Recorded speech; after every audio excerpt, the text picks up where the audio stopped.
என்னடா புடவை கட்டி விட்டுருக்கான் அவன்? ஏன் இந்த புடவைக்கு என்ன? ரஷ்மிகா புடவை ட்ரெண்டிங்ல இருக்கு, நல்லா தானே இருக்கு. ராஷ்மிகா ட்ரெண்டிங் எல்லாம் முடிஞ்சு எவ்வளவு நாளாச்சு தெரியுமா? இப்ப புதுசா வந்திருக்க ஒரு பொண்ணு, காந்தாரா ஹீரோயின். காந்தாராவா? அந்த ருக்மணி அது கட்டி இருக்குமே அந்த புடவை, இப்ப அதெல்லாம் தான் ட்ரெண்டிங்.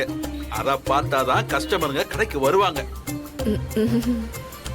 சும்மா நாட்டுல என்ன நடக்குதுன்னு தெரியாம அப்படியே ஒரே இடத்துலயே தேங்கி நின்னா வியாபாரத்துல முன்னேறவே முடியாது. ட்ரெண்டிங்க பத்தி எங்கிட்ட பேசிட்டு இருக்க? இன்னும் வளரணும் வளரணும். டேய், இந்த ஆள் சும்மா எல்லாம் பெரிய ஆள் ஆகலடா, ஃபுல் அப்டேட்ல இருக்காரு. ஆத்தி, இவரெல்லாம் நம்ப முடியாது. இவர் எப்ப காந்தாரா பார்த்தாரு, ருக்மணி வசந்த பார்த்தாரு, நமக்கே தெரியலையே. இன்றே டவுன்லோட் செய்து உங்கள் ஃபேவரட் ஷோக்களை என்ஜாய் பண்ணுங்க.